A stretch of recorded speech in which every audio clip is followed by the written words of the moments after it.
I call on the representative of Algeria to take. Merci, Monsieur le Président. Merci de me donner la possibilité d'exercer mon droit de réponse après les allégations faites par mon collègue marocain à la suite du discours de mon ministre ce matin devant vous.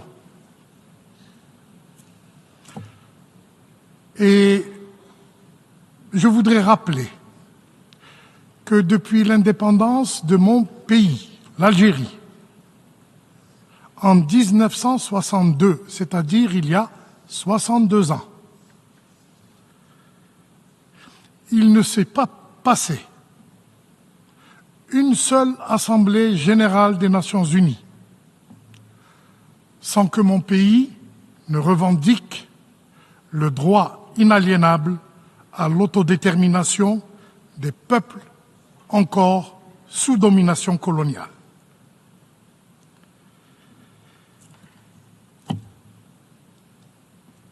Et je me pose la question. Beaucoup d'États ou de délégations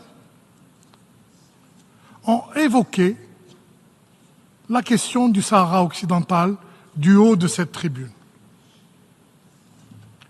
Pourquoi le distingué délégué du Maroc souhaite-t-il singulariser la déclaration de mon ministre du haut de cette tribune? Pourquoi souhaite-t-il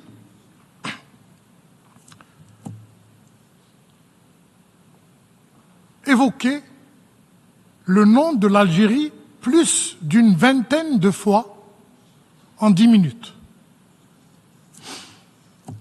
Je me pose la question. Cette tentative de bilatéraliser une question inscrite à l'ordre du jour de notre Assemblée ne passera pas. Et je voudrais ici faire ressortir 3 points. D'abord, relire la déclaration de mon ministre sur la question du Sahara occidental pour l'édification de l'Assemblée générale et l'édification particulière de mon collègue marocain. Je cite, « Mon pays aspire à mettre fin à la colonisation de manière définitive, en tournant la dernière page de ce chapitre, tel qu'illustré malheureusement au Sahara occidental. » Le secrétaire général des Nations unies et son envoyé spécial peuvent compter sur notre plein soutien à leurs efforts pour permettre aux 2 parties au conflit, Maroc et Front Polisario, de reprendre le processus de négociation afin de parvenir à une solution politique garantissant au peuple sahraoui le plein exercice de son droit inaliénable à l'autodétermination. À ceux qui veulent imposer le fait accompli colonial en gagnant du temps, en falsifiant les faits indiscutables et en intensifiant les manœuvres désespérées pour détourner l'attention de ce qui est clair et établi.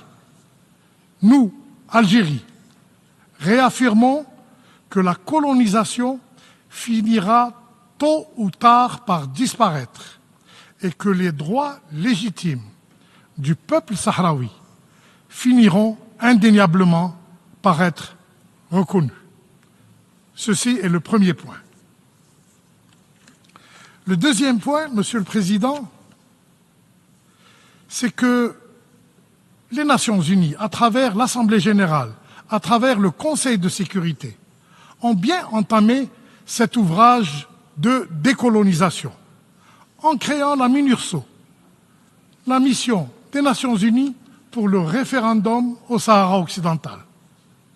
Mais cette œuvre est actuellement bloquée par la puissance occupante, qui est le Maroc, et qui utilise toutes sortes de manœuvres pour reporter cette consultation, y compris par le projet fumeux d'autonomie proposé. Et ce projet, s'il était si intéressant, pourquoi ne le propose-t-on pas à la consultation des Sahraouis? Avez-vous peur de l'effet de l'appel de la liberté pour le peuple sahraoui? L'Algérie, pour sa part, et tous ceux qui soutiennent le droit à l'autodétermination du peuple du Sahara occidental appellent à la consultation du peuple sahraoui. Troisièmement,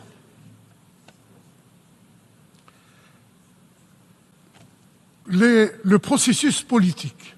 Oui, au processus politique, dans le cadre d'une négociation entre les représentants légitimes du peuple sahraoui et la puissance occupante, le Maroc. Et s'ils arrivent à un accord politique, dans le cadre du droit inaliénable à l'autodétermination, l'Algérie ne pourra que s'en féliciter. Monsieur le Président, je ne voudrais pas prolonger cette session, mais je voudrais rappeler que le droit du peuple du Sahara occidental à l'autodétermination est solidement ancré dans le droit international et dans les résolutions des Nations Unies et du Conseil de sécurité. Et mon pays, l'Algérie, forte de son héritage historique et de ses valeurs et principes fondamentaux, se tiendra inébranlablement aux côtés des peuples opprimés, des peuples sous occupation coloniale, à l'instar du peuple du Sahara occidental. Et c'est avec cette détermination inaltérable et cette conviction profonde que nous poursuivrons pour notre part notre soutien indéfectible au peuple du Sahara occidental pour qu'il accède pleinement à son droit inaliénable à l'autodétermination. Je vous remercie.